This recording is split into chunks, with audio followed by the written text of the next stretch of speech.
Assalamualaikum everyone. In today's lecture, we are going to discuss about the suspension और इस topic में हम लोग सस्पेंशन के सारे पार्ट्स को कवर करेंगे, इसकी स्टेबिलिटी, इसके टाइप्स, इसकी क्लासिफिकेशन, हर एक चीज़ को डिस्कस करने वाले हैं। सो वीडियो को स्टार्ट करने से पहले मैं आपसे रिक्वेस्ट करती हूँ कि प्लीज़ मेरे चैनल को सब्सक्राइब ज़रूर किया करें, वीडियो को लाइक ज़रूर किया करें और बेल आइकन को ज़रूर प्रेस किया करें ताकि आने वाली हर वीडियो का नोटिफिकेशन आपको मिलता है। अगर आपने वीडियो को सब्सक्राइब कर लिया है और लाइक कर लिया है तो अब चलें लेक्चर को अब स्टार्ट करते हैं। तो सस्पेंशन एक बाईफेसिक सिस्टम है। The word bi mean two और फेसिक मीन फेसिस जो होती हैं, मतलब दो फेसिस हैं इसके अंदर। और कौन कौन सी दो फेसिस है पहले मैं बता देती हूँ। जैसे कंपोनेंट्स भी हम इसे कह सकते हैं और फेसिस ऑफ सस्पेंशन भी हम कह सकते हैं। तो वो दो फेस हैं, एक है डिस्पर्स फेस, एक डिस्पर्स मीडियम की फेस है। इसमें दो फेसिस आ जाती है, इसलिए हम इसको बाईफेसिक सिस्टम कहते हैं।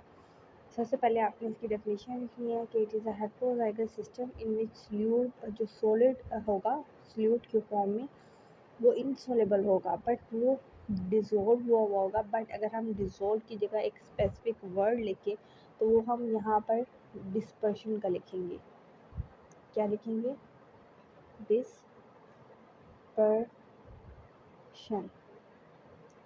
क्योंकि वो ज़्यादा प्रेफर होगा। आपने डिज़ोल्व नहीं लिखना है, क्योंकि देखिए अगर हम लोग एक सॉलिड सॉल्यूट पार्टिकल लेते हैं और इनसॉल्युबल लेते हैं जो डिस्पर्स मीडियम में सॉल्युबल ना हो तो वो डिज़ोल्व नहीं होगा, वो आपस में डिस्पर्स होंगे। There is a difference between the dissolve and dispersion. तो डिस्पर्शन में क्या होता है, फॉर एग्जांपल मैं आपको समझाने के लिए कह रही हूँ कि जैसे ये एक बीकर है, इसमें हम थोड़ा सा लिक्विड ले लेते हैं और इस लिक्विड में मैं आपको कहती हूँ कि आप एक ऐसा सॉल्यूट डालो या इनसॉल्युबल जो है वो सॉल्यूट डालो जो इस लिक्विड के अंदर डिसॉल्व ना हो सके। क्या होगा, वो जो सॉलिड के पार्टिकल्स होंगे वो इस तरह पूरे लिक्विड में फैल जाएंगे। ठीक है ना। जैसे अगर हम सॉल्ट डालें वाटर के अंदर तो वो तो पूरा डिज़ोल्व हो जाता है, हमें सॉल्ट कहीं भी वाटर के अंदर नज़र नहीं आता है जी, ठीक है ना, वो डिज़ोल्व हो जाता है पूरा। बट डिस्पर्शन के केस में जो इनसॉल्युबल सॉल्यूट के पार्टिकल्स होंगे वो हमें नज़र आएंगे इस तरह वाटर के अंदर। इसको हम इस प्रोसेस को हम कहते हैं डिस्पर्शन। इसलिए डिफरेंस है डिस्पर्शन में और डिज़ोल्व में। आपने इसको जहन में रखना है, कहीं भी डिस्पर्शन की जगह डिज़ोल्व नहीं लिख देना है तो आपका गलत हो सकता है। यहाँ पर क्या हो रहा है कि इनसॉल्युबल जो सॉलिड सॉल्यूट की फॉर्म में है वो हमारे डिस्पर्स मीडियम में डिस्पर्स हो रहा है। और कंपोनेंट्स क्या हैं सस्पेंशन के? दो कंपोनेंट्स हैं, disperse phase and disperse medium. Disperse phase जो है उसमें हमारा इनसॉल्युबल सॉलिड के पार्टिकल्स आ जाते हैं, जबकि डिस्पर्स मीडियम एक्वस भी हो सकता है, यानी वाटर हो गया, या कोई ऑयली लिक्विड्स भी हो सकते हैं। ठीक है, ये दो कंपोनेंट्स थे इसके। एग्जाम्पल में आप लिख देंगे, जैसे चॉक है वाटर के अंदर, तो चॉक वाटर के अंदर सॉल्युबल नहीं होता है। इसी तरह CaCO3 जो है वो भी वाटर के अंदर सॉल्युबल नहीं होता है, तो उनका जो सोल्यूशन बनता है तो हम उसको सस्पेंशन कहते हैं। और सस्पेंशन की एक और ख़ास बात यह है कि इसके अंदर जो सॉलिड होता है ना सॉल्यूट, वो नज़र आता है, नेक्ड आई से भी आपको नज़र आएगा। ये नहीं है कि आपको माइक्रोस्कोप के नीचे देखना पड़े, नहीं, आपको नेक्ड आई से भी वो पार्टिकल्स नज़र आएंगे। ठीक है। अच्छा, एक और चीज़ जो आपने अपने माइंड में रखनी है ना, वो डिफरेंस है इमल्शन में और सस्पेंशन में। इमल्शन क्या होता है? इमल्शन भी बिल्कुल वही चीज़ है जो सस्पेंशन है, बट उसमें क्या होता है, उसमें हम जो सॉल्यूट लेते हैं वो भी लिक्विड होता है और डिस्पर्स मीडियम भी लिक्विड होता है। मतलब वो एक बाईफेसिक ऐसा हेटेरोजीगस सिस्टम है जिसमें लिक्विड को हम लिक्विड के अंदर ही डिस्पर्स करते हैं। लेकिन अगर हम सस्पेंशन की बात करते हैं ना तो उसमें ऐसा नहीं है, उसमें हम एक सॉलिड इनसॉल्युबल सॉल्यूट को एक मीडियम के अंदर, एक सॉल्वेंट के अंदर डिज़ोल्व कर रहे हैं। ठीक है। आप इसकी एग्जांपल लिख देंगे, कंपोनेंट्स लिख दिए, डिफाइन आपने इसकी लिख दी, उसके बाद आप इसकी टाइप्स पे आ जाएंगे। अब सस्पेंशन को ना हमने कई बेसिस पे इसको क्लासीफाई किया हुआ है, तो जिस जिस बेस पे हुआ हुआ है मैं सारे आपको बता दूँगी और आप इसको कर लेंगे। तो सबसे पहले जो इसकी टाइप की बेस है वो है इसके पार्टिकल के साइज़ के ऊपर। ठीक है ना, जो सॉल्यूट का पार्टिकल अंदर होगा उसका साइज़ कितना है, इस पर हमने सस्पेंशन को दो जो है वो टाइप्स के अंदर डिवाइड किया हुआ है। पहली टाइप है कोर्स या मॉलिक्यूलर सस्पेंशन, दूसरी है कोलाइडल और सस्पेंशन। जो कोर्स सस्पेंशन है यहाँ पे particle size more than 1 micrometre होगा, बट अगर आप कोलाइडल सस्पेंशन की तरफ आते हैं तो वहाँ पर पार्टिकल का साइज़ लेस देन 1 माइक्रोमीटर होगा। सो यानी कोर्स का जो मॉलिक्यूलर साइज़ है या पार्टिकल्स का साइज़ है वो ज़्यादा होता है, कोलाइड का कम होता है। ठीक है, सो ये हमने पहली बेस पे इसकी टाइप्स को डिवाइड कर दिया है। अब मैं नेक्स्ट चलती हूँ और नेक्स्ट बेस पे बताती हूँ कि नेक्स्ट हमने कौन सी 2 टाइप्स में और किस बेसिस पे हमने उसको डिवाइड किया हुआ है। अच्छा जी, हमने सस्पेंशन को on the base of solubility भी डिवाइड किया हुआ है। तो सॉल्युबिलिटी की बेस पे सस्पेंशन की 2 टाइप्स हैं, फ्लोकेटेड सस्पेंशन और डीफ्लोकेटेड सस्पेंशन। अब जो वर्ड फ्लोकेटेड है उसका क्या मीनिंग होता है? वर्ड फ्लोकेटेड का मतलब होता है कि फ्लोक्यूल्स का बनना। फ्लोक्यूल्स क्या होते हैं? ये फ्लोक्यूल्स हैं। ठीक है, यानी क्या, जो आपका सॉलिड इनसॉल्युबल जो आपने सोलियम जो है वो डालना था ना, अब वो लिक्विड में गया, ये सारा लिक्विड था, यहाँ तक फिल हुआ हुआ ये सारा क्या है? लिक्विड है।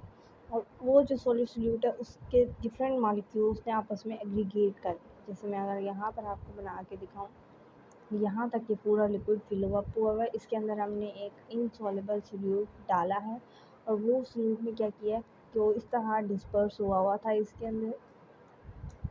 बट अगर ये एक फ्लोकेटेड सस्पेंशन होगी तो क्या होगा, कुछ देर के बाद ये डिफरेंट यहाँ के जो पार्टिकल्स होंगे ये आपस में एक दूसरे के करीब आ जाएंगे और करीब आके ये इस तरह के फ्लोक्यूल्स बना लेंगे, एक दूसरे के इर्द गिर्द जमा हो जाएंगे और पैक्ड जो है वो पार्टिकल्स बनाने से को यहाँ पर बन जाएगा। सो इस तरह एक दूसरे के अंदर पैकिंग करके ये डिफरेंट किस्म के इस तरह के फ्लोक्यूल्स बना देते हैं।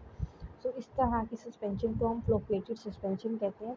और particles aggregate together to form bunch like structure, कि यही पार्टिकल्स आपस में मिलेंगे। बट एक और इम्पॉर्टेंट पॉइंट क्या है कि इसमें वीक बॉन्ड्स होंगे, तो स्ट्रॉन्ग बॉन्ड नहीं होगा, वीक बॉन्ड होगा। मतलब अगर चाहें तो ये पार्टिकल्स दूर भी जा सकते हैं। ठीक है ना, तो ये नहीं है कि बिल्कुल स्ट्रॉन्ग अट्रैक्शन हो जाए और बस एक दूसरे के साथ चिपक जाएं और अलग ही ना हो, ऐसा नहीं। ये वीक बॉन्ड्स होते हैं, इजीली टूट भी जाते हैं और इजीली फॉर्म भी हो जाते हैं। तो इस तरह ये बंच लाइक जो है वो स्ट्रक्चर बन जाता है। रेट ऑफ सेडिमेंटेशन इसका ज़्यादा होता है।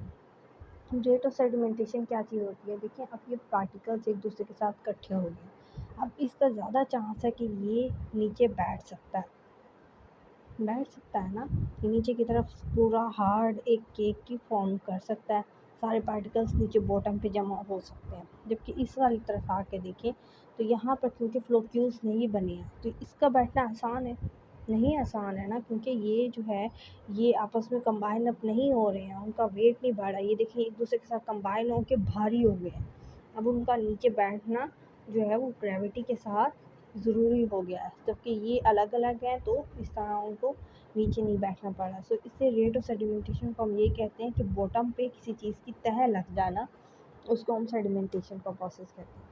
स्टेबल है ये ज़्यादा और कैन बी रीडिस्पर्स। इसकी स्टेबिलिटी की वजह ही यही है कि हम अगर इसको शेक करेंगे, फॉर एग्जांपल आपके पास कोई भी ड्रग है जिसमें फॉर्मुलेटेड सस्पेंशन यूज़ की गई है, आप उसको शेक करोगे, जैसे ही आप शेक करोगे ये जो फ्लोक्यूल्स होंगे ये आपस में अलग अलग हो जाएंगे, मतलब वापसी ये अलग अलग डिस्पर्स फेस की तरफ आ जाएगा। सो इसलिए ये स्टेबल होता है, क्योंकि जैसे इसलिए कहते हैं डिफरेंट ड्रग्स को यूज़ करने से पहले हम कहते हैं कि उसको शेक करना चाहिए। या अक्सर जो हम सिरप पीते हैं तो हम उसको कहते हैं कि शेक वेल बिफोर यूज़। तो वो इसलिए कहते हैं ताकि जो उसके अंदर अगर फ्लोक्यूल्स कोई बन भी गया है तो वो ब्रेकअप हो जाए, बिल्कुल स्टेबल हालत में आ जाए और सारा डिस्पर्शन एक स्टेबल तरीके से हो जाए। अच्छा, अब हम लोग आ जाते हैं डीफ्लोकेटेड की तरफ। यहाँ पर पार्टिकल्स क्या होंगे, एक दूसरे के साथ अपार्ट होंगे, अलग अलग होंगे and remain disperse in your disperse medium. तो यहाँ पर आप देख सकते हो कि वो हर जगह फैला हुआ है, कहीं एक जगह फ्लोक्यूल्स नहीं बने हैं, पार्टिकल्स एग्रीगेट नहीं हुए हैं। जो ये डार्क डॉट मैंने आपके लिए बनाया है ये आपके जो सॉलिड सोल्यूट है उसको रिप्रेजेंट कर रहा है, बाकी ये जो लाइट डॉट्स हैं ये आपके सॉल्वेंट को रिप्रेजेंट कर रहा है। अब इसका रेट ऑफ सेडिमेंटेशन लो होगा, ज़ाहिर बात है कि फ्लोक्यूल्स क्योंकि नहीं बने हैं, वेट इतना ज़्यादा नहीं हुआ तो वो नीचे की तरफ इतनी आसानी से नहीं बैठेगा। ठीक है, बैठेगा बट इतनी जल्दी नहीं बैठेगा जितनी जल्दी ये बैठ सकता है। ठीक है ना, देखें टोटल 4 फ्लोक्यूल्स बने हैं, उन 4 फ्लोक्यूल्स का बैठना आसान है, ये इतने सारे फ्लोक्यूल्स का बैठना आसान है। ठीक है ना, तो ये इजी एक कॉन्सेप्ट है, कॉमन कॉन्सेप्ट है, आप खुद भी देख सकते हैं। तो इस वजह से इसका सेडिमेंटेशन रेट तो लो है, बट इस तरह की लेस स्टेबल भी है क्योंकि ये डिस्पर्स नहीं हो सकता। क्यों नहीं डिस्पर्स होता है? एक्चुअली क्या हो कि टाइम के साथ साथ इसके फ्लोक्यूल्स भी नीचे आ जाते हैं, ठीक है? मैंने ये नहीं कहा कि ये नीचे नहीं आते, नीचे आते हैं बट टाइम ज़्यादा लगाते हैं। फॉर एग्जाम्पल अगर इसने नीचे जो बैठने का इसका प्रोसेस है वो 4 मिनट में कवर कर लिया है, तो इसको पूरा जो है 30 मिनट्स लग सकते हैं। बट ये जब 30 मिनट्स के बाद ये सारे जब पार्टिकल्स नीचे बैठ चुके होंगे, इस तरह नीचे बैठ चुके होंगे सारे, इस तरह एक पूरी लेयर एक बना देंगे और ये लेयर इतनी कम्पैक्ट होती है कि ये नीचे एक हार्ड केक बना लेते हैं। हार्ड केक कैसे, मतलब पूरा एक जम जाएगी एक लेयर यहाँ पर, और आप चाहे इस सोल्यूशन को कितना मर्जी शेक कर लो, आप इसको वापसी डिस्पर्स नहीं कर सकते, ठीक है? जैसे अगर मैं आपको एग्जांपल दूँ कि कभी आपने पोटैटो के ऊपर कभी एक्सपेरिमेंट परफॉर्म किया हो कि आपने उसका स्टार्च निकालना हो, तो जब आप पोटैटो का स्टार्च निकालते हो ना, या ये एक्सपेरिमेंट आप घर में भी कर सकते हो, आप पोटैटो का ना ग्राइंड करके ना उसका जूस निकाल लें और उसके जूस को जो है ना वो आप कुछ देर के लिए रख दें, मतलब अच्छी खासी देर के लिए 1-2 घंटों के लिए रख दें। तो कुछ देर बाद क्या होगा कि उस पोटैटो के जूस के अंदर जितना भी स्टार्च होगा ना वो आपके जो होगा बीकर उसकी बॉटम पे जम जाएगा। चाहे आप उसको जितना मर्ज़ी हिला लें, उसको शेक कर लें, उसका वापसी रीडिस्पर्स होना बहुत मुश्किल है, क्योंकि वो बिल्कुल जो स्टार्च है ना वो नीचे कम्पैक्ट फॉर्म में एक पूरा सॉलिड लेयर की फॉर्म में ना जम जाती है, इसलिए उनका रीडिस्पर्स होना ईजी नहीं होता। सो ये मैंने एग्जांपल भी दे दिया आपको डीप फ्लोरेटरी सस्पेंशन की। अब जो तीसरी क्लासिफिकेशन की है ना सस्पेंशन की, वो हमने on the base of concentration of insoluble solid, ये जो हमारा सोल्यूट है उसकी कंसंट्रेशन पे हमने किया है कॉन्सेंट्रेटेड सस्पेंशन और डाइल्यूट सस्पेंशन। इसका तो इजी कॉन्सेप्ट है, इसके बारे में तो आपको पता होगा कि जो कंसंट्रेटेड सस्पेंशन है उसके अंदर जो हमारा सोल्यूट है उसकी कंसंट्रेशन ज़्यादा होगी, डाइल्यूट में कम होगी। सो इसमें कोई एक्सप्लेन करने वाली बात नहीं थी। सो आई होप कि आपको इसकी सारी जो टाइप्स हैं और जो इसकी क्लासिफिकेशन है वो समझ में आ गई होगी। अब हम इसकी कुछ प्रॉपर्टीज़ के बारे में डिस्कस करेंगे कि क्या एक आइडियल प्रॉपर्टी होनी चाहिए किसी भी सस्पेंशन की।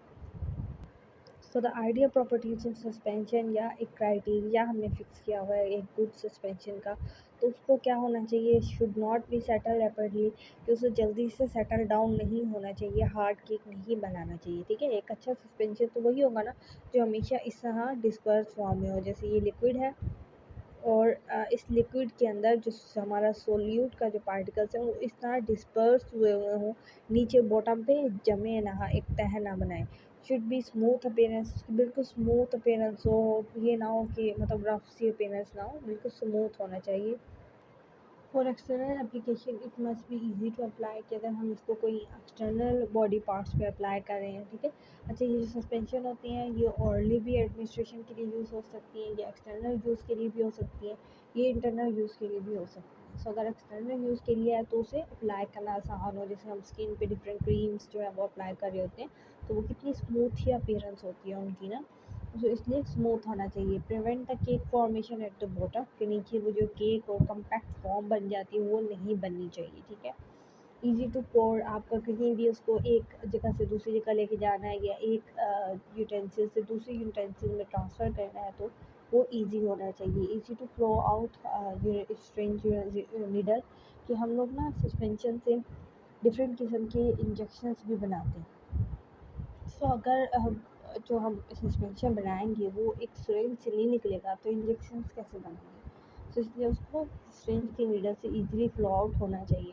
Should have good taste, colour, odour, smooth appearance हो, मतलब टेस्ट भी अच्छा हो, क्योंकि हमने एक ड्रग को बनाते हुए उसके टेस्ट को, उसके कलर को, उसकी ऑर्डर को, उसकी अपीयरेंस को, सब चीज़ों को देखना होता है। सो इसलिए एक सस्पेंशन को भी ये सारी प्रॉपर्टीज़ होनी चाहिए, और उसका सेडिमेंटेशन रेट भी लो होना चाहिए, यानी जल्दी से वो सेडिमेंटेट ना करे, क्योंकि हमने तो करना है ना, हमने ये कहना है कि हमारा ड्रग ज़्यादा से ज़्यादा देर के लिए स्टेबल रहे। बट क्योंकि हर ड्रग की एक एक्सपायरी डेट होती है और उस एक्सपायरी डेट के बाद उस पर अनस्टेबल हो जाना होता है और या अनस्टेबिलिटी की तरफ जाना होता है, तो इस वजह से बट हम लोग कोशिश करते हैं कि ज़्यादा से ज़्यादा टाइम के लिए हमारी ड्रग स्टेबल रहे। और should not be too risk, इसको गाढ़ा नहीं होना चाहिए, ठीक है ना? ये ना हो कि इतना गाढ़ा हो कि वो नीडल की सिरिंज से बाहर ही ना आए या इंजेक्शन से बाहर ही ना आए, क्योंकि इंजेक्शन के लिए जो नीडल होती है वो बहुत पतली होती है। उस पतली नीडल से हमारा लिक्विड ने बाहर आना होता है। अगर हम कोई गाढ़ा सा सस्पेंशन बना देंगे तो वो कैसे आएगा बाहर ना, तो उसको डिफ़िकल्टी होगी। सो इस वजह से ईज़ी टू फ्लो आउट हो, बिल्कुल थिन उसकी विस्कोसिटी हो, ज़्यादा विस्कोसिटी ना हो। तो ये चीज़ कवर हो गई। अच्छा, एक और भी क्लासिफिकेशन हमने की है सस्पेंशन की, सॉरी ये मैं भूल गई थी। तो इसकी क्लासिफिकेशन हमने 3 टाइप्स में की है, diffusible solid, poor diffusible solid और इनडिफ्यूजिबल सॉलिड। सो ये आप देख सकते हो कि जो सॉलिड जो फ्लूइड हम लोग डालते हैं तो उसकी बेस पे हुआ है। सो अब डिफ्यूजिबल सॉलिड जो है रियली मिक्स इन वाटर, और ये इनसॉल्युबल होते हैं, मतलब डिफ्यूजिबल यानी मिक्स नहीं हो रहे, इनसॉल्युबल है। पुअर जिसकी डिफ्यूजिबल हमने कहा है तो इसका मतलब उसकी पुअर सॉल्युबिलिटी है, और इनडिफ्यूजिबल वो है जो बिल्कुल सॉल्युबल ना हो। तो आपने याद ये चीज़ रखनी है कि हमने सस्पेंशन बनाने के लिए सॉलिड या सॉल्यूट जो हम लेते हैं वो हमेशा इनसॉल्युबल ही होता है। इसके अलावा वेटेबल होना चाहिए, इसको इसको नॉन वेटेबल होना चाहिए, इसको भी नॉन वेटेबल। वेटेबल का मतलब क्या होता है कि वो एज अ वेटिंग एजेंट काम कर सके, मतलब वेटिंग एजेंट क्या करता है, वेटिंग में हेल्प करता है। और no need of wetting measuring able, क्योंकि ये खुद ही वेटेबल होता है, मतलब इसको किसी वेटेबल एजेंट की ज़रूरत नहीं होती है, लेकिन इसको चाहिए होता है क्योंकि ये नॉन वेटेबल है, और इसको भी वेटेबल एजेंट चाहिए होता है क्योंकि ये भी नॉन वेटेबल एजेंट है। सो इसे क्योंकि ये वेटेबल क्या होता है, मतलब जो गीला हो सके, ये गीला हो जाता है, ये गीला नहीं होता, ये गीला नहीं होता है, तो इन दोनों को एक ऐसे एजेंट की ज़रूरत चाहिए होती है जो उनको गीला कर सके, और इसको नहीं चाहिए क्योंकि ये ऑलरेडी होता है। Suspension suspended for the long time, तो लंबे अरसे तक ये सस्पेंड रह सकता है, ये क्लम्स फॉर्म कर लेता है। To the increase viscosity we use viscosity enhancer to make it soluble और वेटेबल। इसको सॉल्युबल और वेटेबल बनाने के लिए हमें इसकी विस्कोसिटी इन्हांसर को यूज़ करना पड़ता है ताकि इसकी विस्कोसिटी इंक्रीज हो सके। अब आगे मैं आपको इसकी एग्जांपल्स दिखा देती हूँ।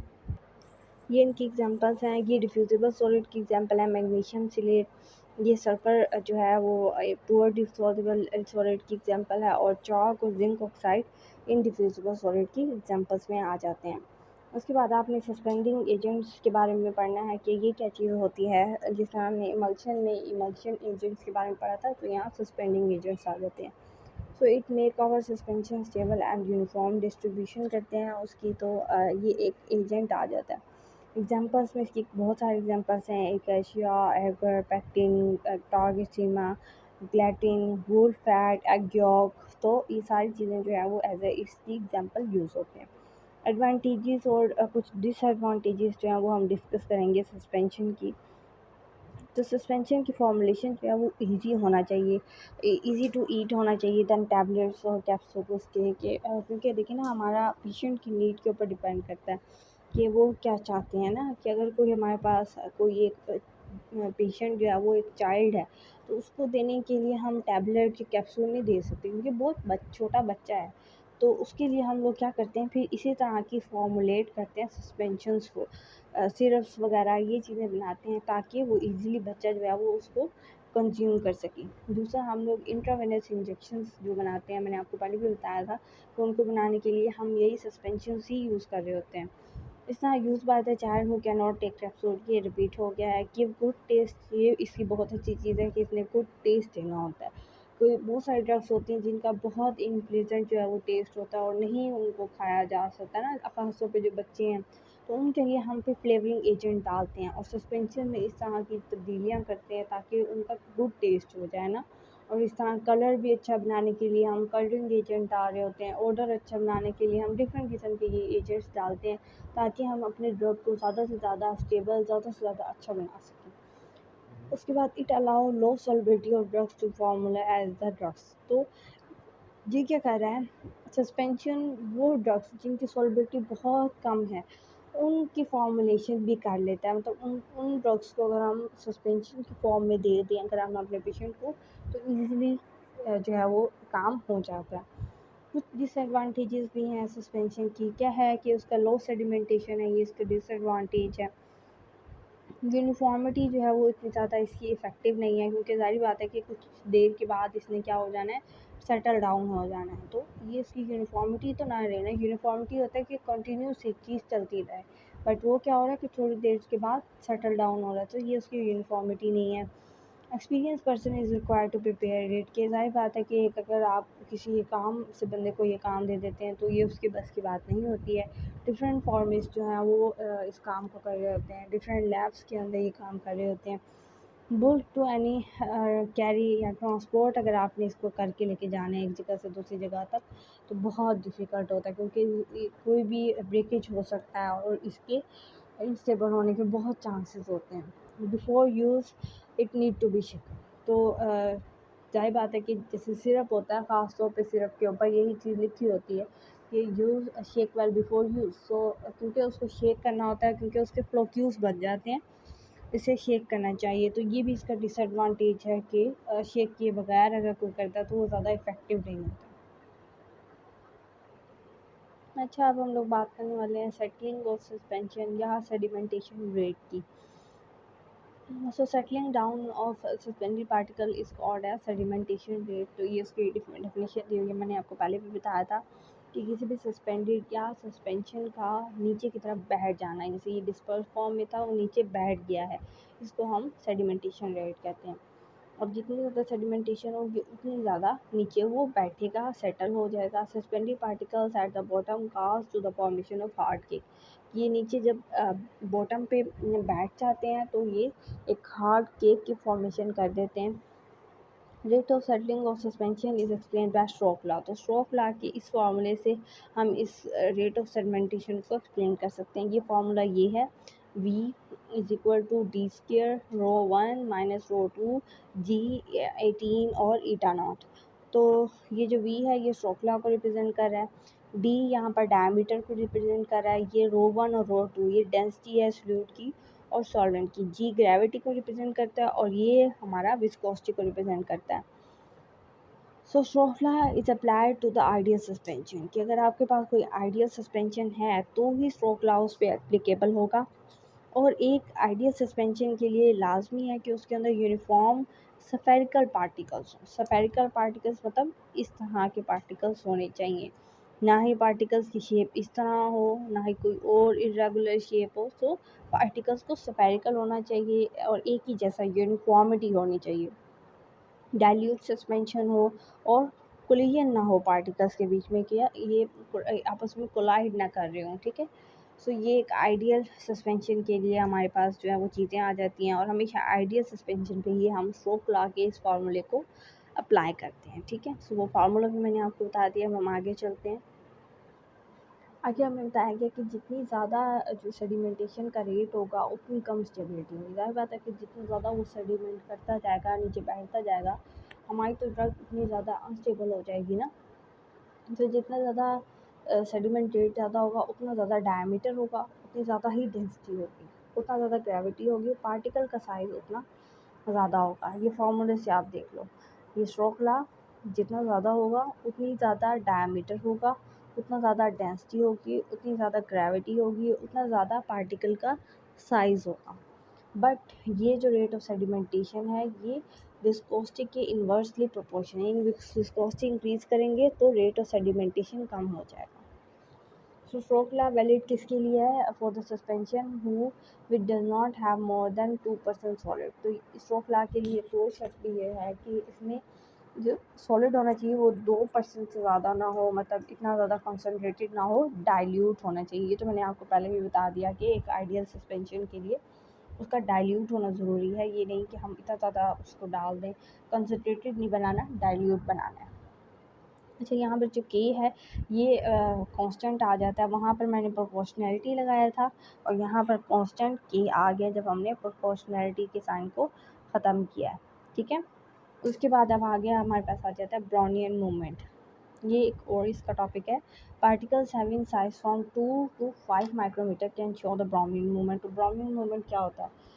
ईजी है कि पार्टिकल्स जो हैं वो कभी यहाँ जा रहे हैं, फिर यहाँ से यहाँ जा रहे हैं, फिर यहाँ चले जा रहे हैं, फिर यहाँ से यहाँ आ रहे हैं, फिर यहाँ से इधर चले जा रहे हैं। तो इस तरह की जो रैंडम मूवमेंट होती है, कहीं से कहाँ चले जा रहे हैं, कहीं भी उनका जहाँ मर्जी दिल चाह रहा है वो वहाँ जा रहे हैं, ठीक है। तो इस किस्म के मूवमेंट को हम ब्रोमिन मूवमेंट कहते हैं।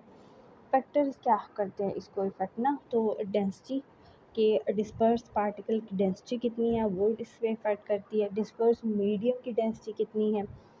विस्कोसिटी का रिलेशन जो है वो ब्राउनियर मूवमेंट से इन्वर्स होता है कि जितनी ज़्यादा विस्कोसिटी होगी ब्राउनियर मूवमेंट नहीं हो सकेगी ना। और डेंसिटी पे भी डिपेंड करता है इन दोनों की, जितनी ज़्यादा होती जाएगी उतना ज़्यादा जो है ब्राउनियर मूवमेंट कम होगा, ठीक है ना, क्योंकि पार्टिकल्स को कम वेट चाहिए, कम विस्कोसिटी चाहिए ताकि वो ईजिली मूव कर सकें। अच्छा, जो नेक्स्ट चीज़ है वो हमारी होनी चाहिए स्टेबिलिटी, कि सस्पेंशन की स्टेबिलिटी किस तरह होनी चाहिए। तो एक स्टेबल सस्पेंशन को एग्रीगेट नहीं करना चाहिए, उसको डिस्ट्रीब्यूट होना चाहिए थ्रू आउट पूरा होल डिस्पर्शन जो है वो बनानी चाहिए, और एक दूसरे के अंदर एग्रीगेशन नहीं करनी चाहिए। Effect of flocculation on the sedimentation rate, तो वो किस तरह से होता है, तो उसमें आपने दोबारा फ्लोक्चुएटेड और डीफ्लोक्चुएटेड सस्पेंशन के बारे में ही लिख देना है कि इनमें स्मॉल पार्टिकल्स होते हैं, इनमें फ्लोक्यूज नहीं होते हैं, हाई रेट होता है सेडिमेंटेशन का, इनका लो होता है। विस्कोसिटी के बता देना है कि इनकी विस्कोसिटी लो होती है जबकि इनकी हाई होती है। रीडिस्पर्शन इनकी हो सकती है, इनकी नहीं हो सकती है। तो ये आप डायग्राम भी इसकी बना देंगे। इसमें एक और फाइनल चीज़ आप ये लिखेंगे, जब ये फ्लोक्यूल्स नीचे सेटल डाउन होते हैं तो ऊपर एक क्लियर लिक्विड आ जाता है हमारे पास, बिल्कुल क्लियर, जिसके अंदर कोई फ्लोक्यूल्स नहीं होते। तो उस लिक्विड को हम क्लियर सुपरनेंट कहते हैं। इसी तरह यहाँ पर भी जब वो हार्ड केक बनाता है तो ऊपर जो एक लिक्विड सा बन जाता है उसको हम क्लियर सुपरनेंट कहते हैं, क्योंकि उसके अंदर कोई फ्लोक्यूल्स नहीं होते हैं। नेक्स्ट टॉपिक हमारे पास आ जाता है सेडिमेंटेशन के parameters. So the factors which are usually while dealing with the formulation और suspension के कुछ factors हैं जो हमें यूज़ होते हैं फॉर्मुलेट करने के लिए, ठीक है ना। तो ये factors डिस्कस करने के बाद हम फॉर्मुलेशन को डिस्कस करेंगे कि आपने फॉर्मुलेशन किस तरह करनी है। तो फॉर्मुलेशन करने से पहले इन फैक्टर्स को आप समझ लें। दो फैक्टर्स हैं, सेडिमेंटेशन वॉल्यूम और डिग्री ऑफ सेडिमेंटेशन।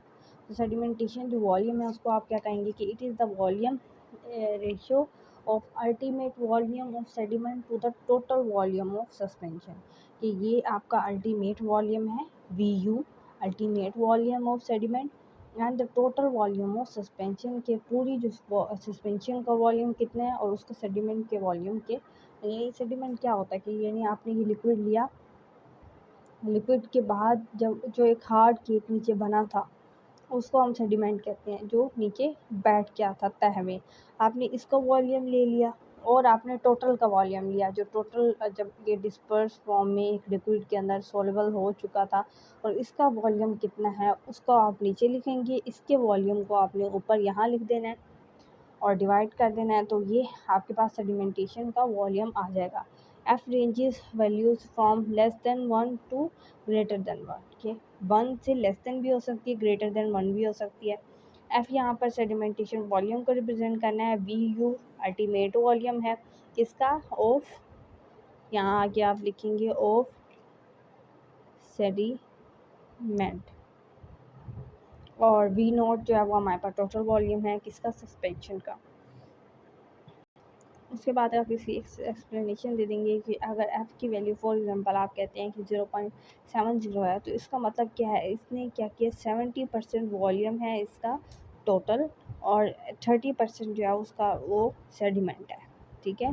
तो f की वैल्यू आप देख सकते हो कि 1 से नीचे है, तो मैंने कहा था कि 1 से नीचे भी हो सकती है, 1 से ज़्यादा भी हो सकती है। तो उसी में 70% जो वी नॉट है और 30% वी यू आ जाता है।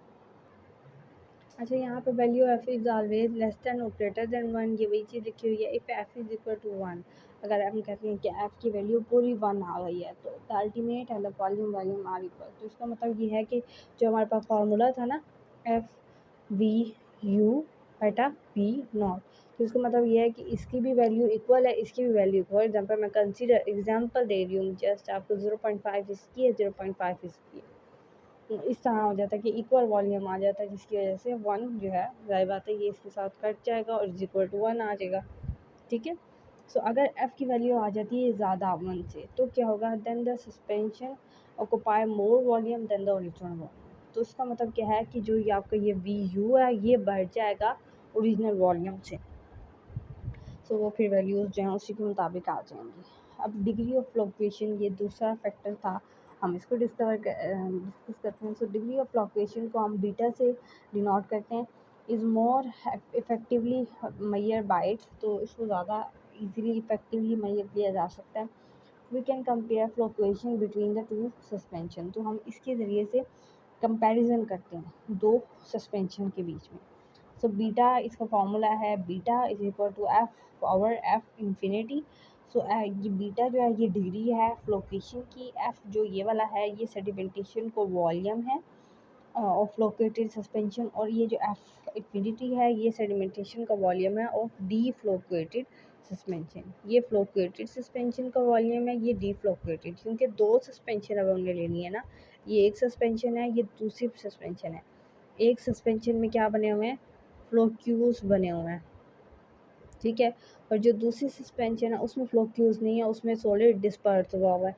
आपने इसका वॉल्यूम ले लेना है, एफ की वैल्यू कुछ भी आ जाएगी, आपने इसका वॉल्यूम ले लेना है, कुछ भी वैल्यू आ जाएगी, ये क्या होगा, एफ इन्फिनिटी। सो आप इसकी जो भी वैल्यू आएगी आप उसको यहाँ पुट कर दोगे, इसकी जो भी वैल्यू आएगी आप यहाँ पुट कर दोगे, डिग्री ऑफ फ्लोकेशन की वैल्यू आपके पास आ जाएगी, ठीक है। अच्छा, हमेशा जो डिग्री ऑफ फ्लोकेशन होगी वो फ्लोकेटेड सस्पेंशन जो होगी, यानी एफ जो होगा वो ज़्यादा होगा, और suspension having more degree of flocculation is more preferred. तो जितनी ज़्यादा डिग्री ऑफ फ्लोकेशन यानी जितना ज़्यादा बीटा की वैल्यू ज़्यादा होगी उतना ज़्यादा सस्पेंशन जो है वो प्रेफर किया जाता है। तो आपने इसकी हेडिंग्स किस तरह से लिखनी है, आपने डेफिनेशन लिखनी है, एग्जाम्पल टाइप्स वगैरह आप लिखोगे, ठीक है। उसके बाद नेचर ऑफ सॉलिड की बेस पे 3 टाइप्स हैं, सस्पेंडिंग एजेंट क्या होते हैं, उसकी एग्जांपल्स, एडवांटेजेस, डिसएडवांटेजेस, सेटलिंग में आपने sedimentation rate, Brownian movement, effect of floccules, इसको डिस्कस करना है। सेडिमेंटेशन के पैरामीटर्स या उसके फैक्टर्स जो थे वो सेडिमेंटेशन का वॉल्यूम और डिग्री ऑफ फ्लोकेशन, एंड में आप लोगों ने क्या करना है, फॉर्मुलेशन ऑफ सस्पेंशन। तो उसके लिए हम डिफरेंट एजेंट्स यूज़ करते हैं, वो आगे मैं अब आपको बताती हूँ, ठीक है, वो हमारा लास्ट टॉपिक है। अच्छा, अब हमें फॉर्मुलेशन करनी है किसी भी सस्पेंशन की, तो हम उसमें कुछ एडिटिव्स ऐड करते हैं टू प्रिपेयर दीज एडिटिव्स। हम इस कौन कौन से एडिटिव्स इसके अंदर डालेंगे एक सस्पेंशन के फॉर्मुलेट करने में। फॉर्मुलेशन का मतलब क्या होता है, किसी चीज़ को प्रोड्यूस करना, उसमें क्या क्या रिएजेंट्स इंग्रेडिएंट्स यूज़ हो रहे हैं उसको देखना। तो वो क्या क्या एडिटिव्स हैं, एक है नंबर 1 पे फ्लोक्वेटिंग एजेंट।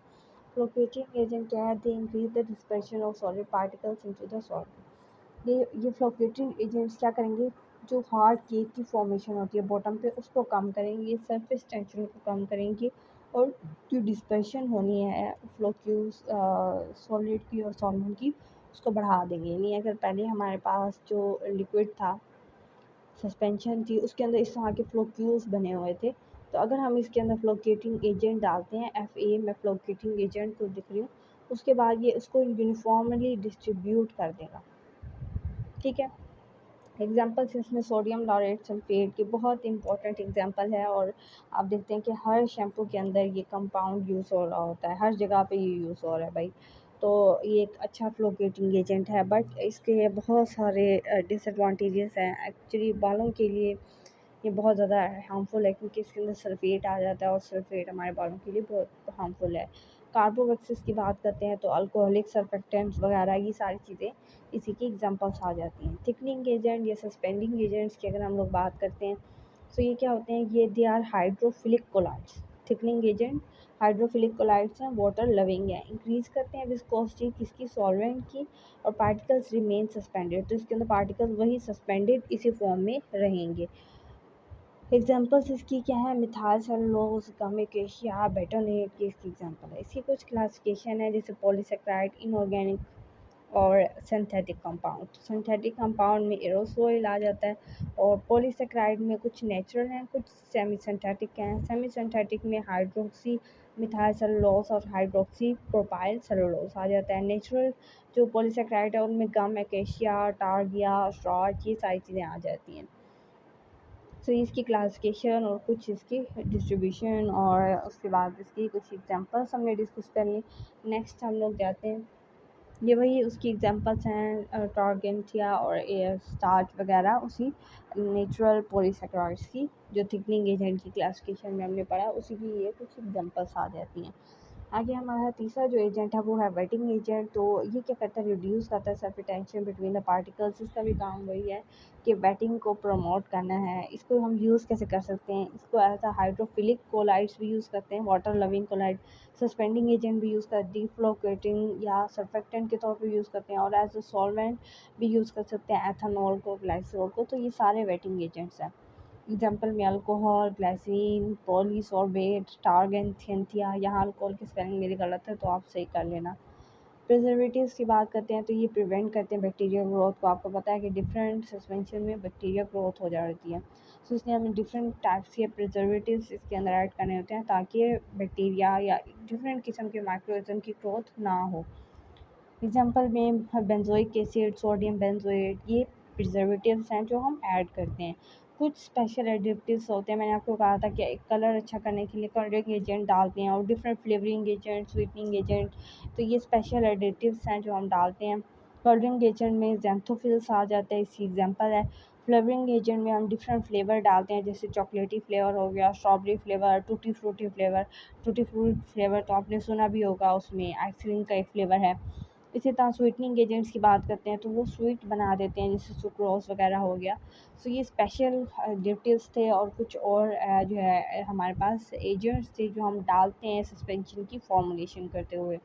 सो आई होप कि आज का लेक्चर आप सब लोगों को समझ में आ गया होगा। फिर भी आपको कोई भी डाउट है, कोई भी क्वेश्चन है, तो आप मुझसे कमेंट सेक्शन में पूछ सकते हैं, मैं आपको उसको ज़रूर आंसर दूँगी। बट आपने लाइक ज़रूर करना है, चैनल को सब्सक्राइब ज़रूर करना है, ताकि मुझे भी मेरी मेहनत को सिला मिले। जो मैंने आपके साथ किया है, पूरा इतना बड़ा लेक्चर बनाया है, बोला है, पूरा मेरा गला खुश्क हो चुका है इस वक्त। सो प्लीज़ चैनल को सब्सक्राइब किए बिना ना चाहिएगा।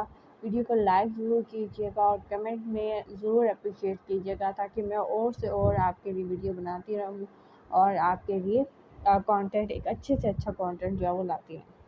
सो टेक केयर ऑफ़ योरसेल्फ। मिलते हैं अगले लेक्चर में, तब तक के लिए अल्लाह हाफ़िज़।